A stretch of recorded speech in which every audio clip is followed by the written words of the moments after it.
JJ, another K-Swiss day. Yeah. They're my peeps. Your peeps, good. Well, you are front and center. So if you're listening to this audio only, you got to go over to YouTube and look at Jeffrey sporting the K-Swiss logo. His peeps. Yeah, absolutely. Yeah, cool. So what's up? So today. Yeah. Today I had this as I was watching again the Federer Wawrinka match. Fed is so versatile, and that's everybody says that, everybody knows it, but it's not just versatile in his ability to be the all court player of such a unbelievable level, but mentally too, his ability to actually use tactics and try things in the middle of a match and see, does it work? Does it not work? Does it affect things, this or that? And I noticed I think it was he did it a few times, but he did it very strategically. And that was this. He served and faked coming in to volley.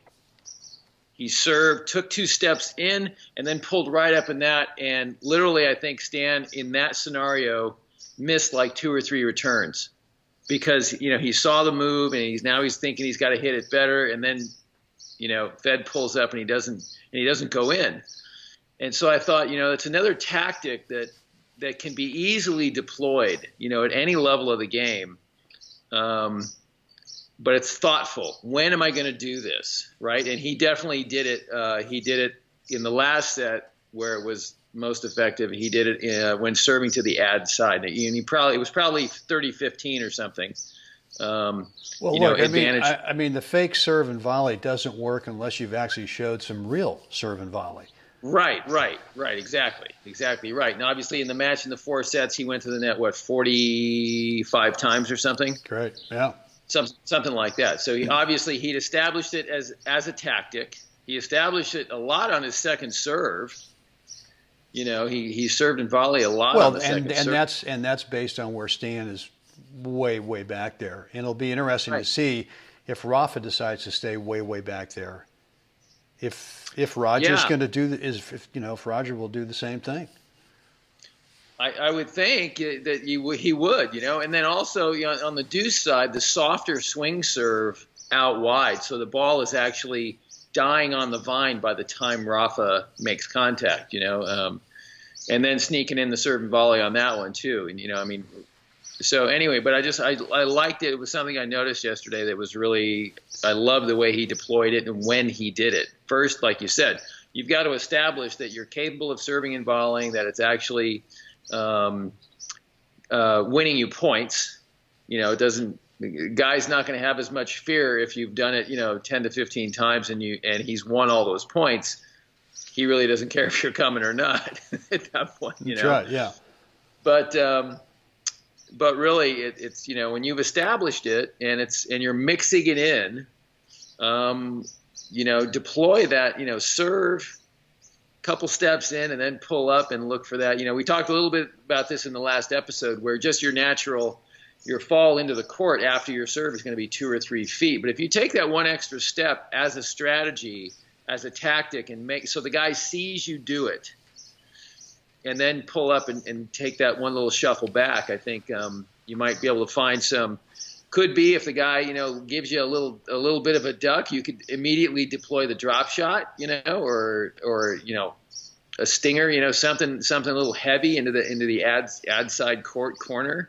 Anyway, it was just a thought that as I watched Fed do it, it was just a great tactic, I thought. So how do the rest of us have that kind of clarity? Now, look, I mean, the guy he's played at the top of the game for 20 years? I don't know. Yeah. I mean, maybe not literally number one, but he's been one of if not the top junior, he was, So he's got so much experience. He's got, and that a lot of that experience kind of lends itself to a player being able to relax and at least mentally relax. I'm not talking about going out there and just kind of going through the motions physically, But how do we get ourselves mentally to a place in a match where we can, and I feel like Fed does that. I feel like he can slow things down Yeah. to where he can actually have some clarity of thought as to, okay, and I mean, who knows what's going on inside that little brain of his. But I mean, to have the clarity of, hey, now is the time I'm going to try this thing, where Yeah. he's now just he's kind of expanded. Even if he loses the point, it's a little probably unsettling for Yeah, I think he's Stan. willing to. Yeah, he's willing to do some recon, and he's willing to lose a point and understand the data that he received. Like, okay, wait a second, that wasn't all bad actually. And he might see something that a nuance to it. And obviously, you're talking about arguably the greatest player ever to play the game. For us mere mortals, down here, I think again, this is where you've got to detach yourself from the win-loss column and the score column in your practice sets, and simply deploy different tactics and be mindful of what actually happened, not using again the score as the barometer to whether the tactic worked or not. Yeah, right. Because I think that's it's a false read. Yeah, I just when I was up in Berkeley last week, I hit some balls with a girl, a young kid, junior. She was about to turn 16, and she hits the living snot out of the forehand and backhand. She can ding the serve, but she hasn't really quite figured out yet how to get the second serve to bounce up, and so there are some double faults in there. And so after and we played some points, and the only way I ever won points is if she hit a short ball, and I came in and kind of had a volley opportunity. And so we were done, and we walked off the court, and met her mom, and her mom said, "God dang it, can you show her how to volley?" And I said, like when we were warming up, I mean, this kid can volley. She's got beautiful technique on it. But I said, well, she already knows how to volley if someone's feeding her balls. But I said, all she's got to do is go out and play like against people like me or anyone, play a set where all you do is serve and volley, where all you do is take a second serve. If you want to, hit it hard and come in, but put yourself in a position where you now are starting to get some experience. You're not learning how to volley. You're learning what to do in certain parts of the court. Right. Where how to use the volley. Well, and it's almost like I finally said to her mom, I said, look, I said to her, don't think about this as a volley. It's just a ball that doesn't bounce. That's all it is. It's just a ball that doesn't bounce. So what are you going to do with it? And these kids can take certain balls and they can crank a topspin volley. Right.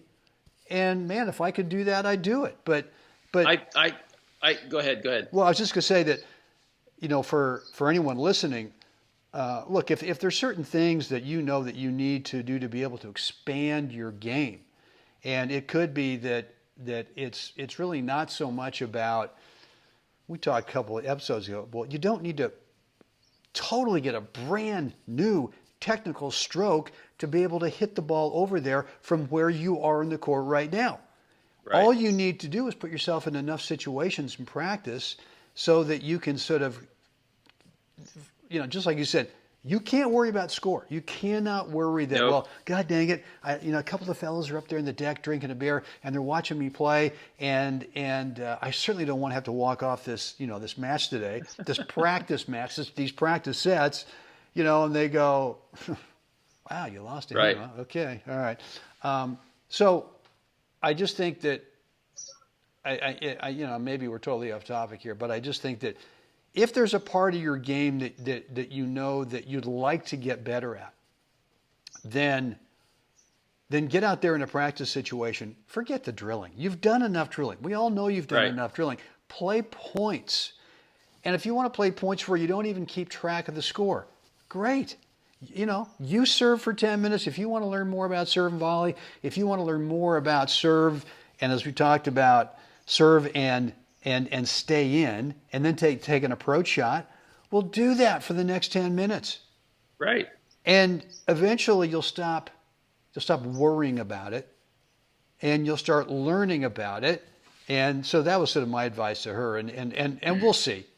You know, most people, Right. when you say, look, you've already got the shot. I mean, if I, in a controlled drill situation, I know you can do it. So why can't you do it in a match? Well, there's just too much pressure on winning and losing points. Right. And that's why you never risk it, which is what you always talk about. So we never get comfortable with it, which means I don't like to even go near the area of that because I'm not comfortable. And so if there's discomfort, then it must be bad. And then, blah, blah, blah. We can go down the laundry list of all the things that discomfort makes us feel, and in reality, the discomfort obviously is where we have growth, and actually improve as players, to actually, dip your toe into the unknown. And you may find that the water's not as cold as brisk as you think. It actually might feel pretty good. Yeah. And I think I'm going to circle back really quickly on the swinging volley, whatever you want to call it. I think the best execution of watching a player again is Fed, because Fed doesn't hit a swinging volley when he hits it. All he's doing, and this is how I explain it to my students, and everybody, again, they seem to relax about it. And instead of thinking they need some swinging volley technique, when you see Fed do it, he's just simply hitting a forehand without the ball bouncing. That's all he's using. Is exact same. He's hitting his forehand, just not allowing the ball to bounce. So he's perfectly confident. I think he's pretty confident with his forehand.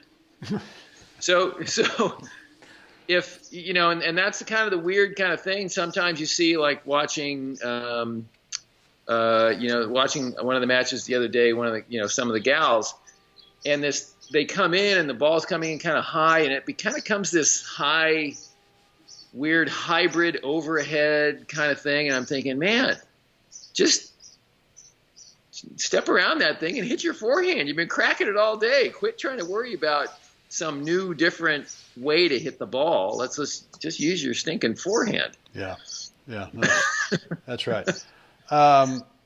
Well, look, yeah. So, guys, I would encourage you. I know Jeff and I both encourage you that it's just to get out there in some part of your game that you want to work on, and just forget about the damn score.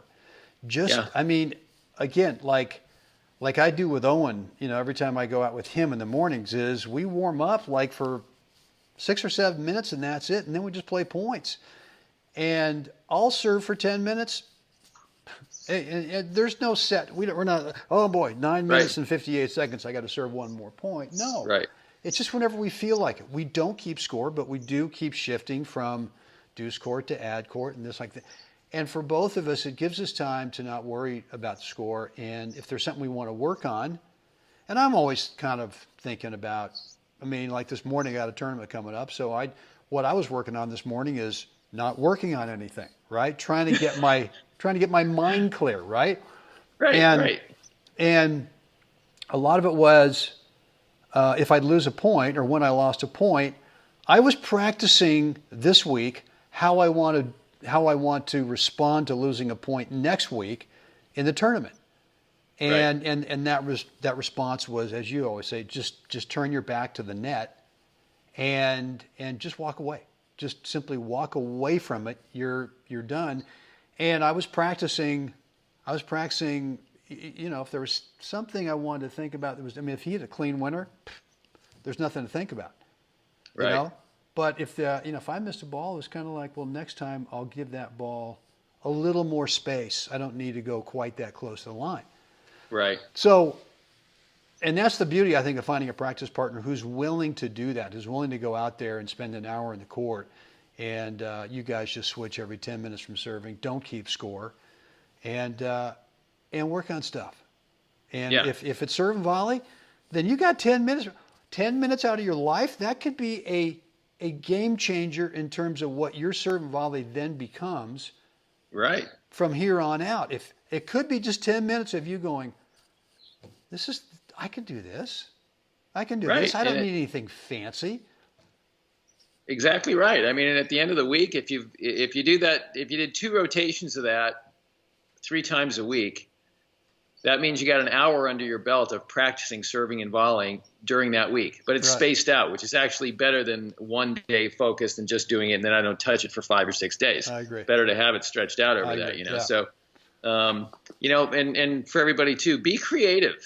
You know, if you're having trouble hitting, let's just example, hitting the swing serve to the deuce side, and you're playing doubles, and you really want to have that ball, you want to get that guy out in the alley over there, then do your 10 minutes just serving to the deuce side. I'm going to serve and volley to the deuce side. I'm going to tell my partner over there, I'm going to hit everything. Everything's going to be a swing serve wide. You know, and so I don't want the guy to camp over there, but Right. at the same time, I'm going to expect the ball to come back, but I'm getting a couple things done now at the same time. I'm going to hit, and the way I like to do it too is in or out. I'm coming in, hit the return. That's I'm right. going to practice making the split and blah, blah, blah. Again, it's not about, oh, I missed the serve. So all you're doing is practicing not being in the moment when you stop after you miss a serve. You miss a serve by a half an inch. Well, listen, I've played plenty of matches where the ball came back and the guy played it. Right.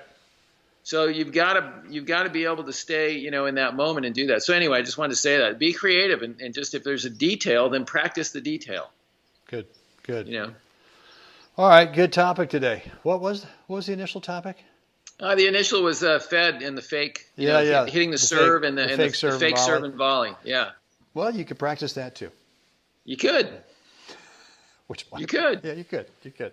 All right, guys. Listen, Jeff and I are still offering a free private coaching call. Free, no charge. It's on us. Complimentary, on the house. Private. We don't record it.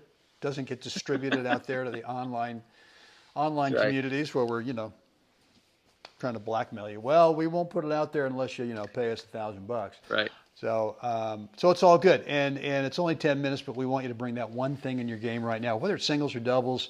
Could be stroke technique, could be tactics, strategies, could be mental, could be some maybe training, maybe some physical off. It could be nutrition concept. It could be nutrition. Anyway, whatever it is, the way to get in that free coaching call, go over to goalballhunting.com, drop in a first name and email address, click the button, and you'll get access to our online calendar where you can schedule the date and time that works best for you. If you're already on our email list, come on now, somewhere in every email we send out, there's a link that will take you to that scheduler.